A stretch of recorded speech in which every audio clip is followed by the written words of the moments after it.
Ida-Harju politseinik Tammela. 50 alast sõitsite 75-ga. Paluks dokumenti.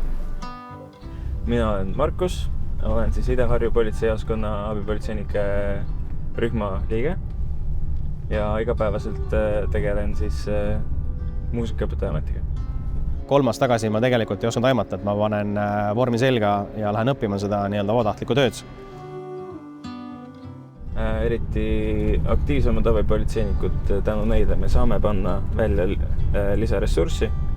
See tähendab seda, et kui meil on hästi tegus aeg, siis meil on rohkem inimesi, kes saavad reageerida erinevatele sündmustele, samal ajal kui politseiametnikud tegelevad siis justkui nagu tähtsamate sündmustega.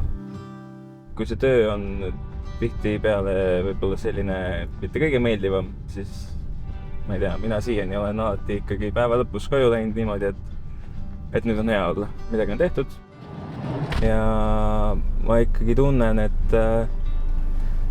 et mu kodukoht on tänu sellele turvalisem.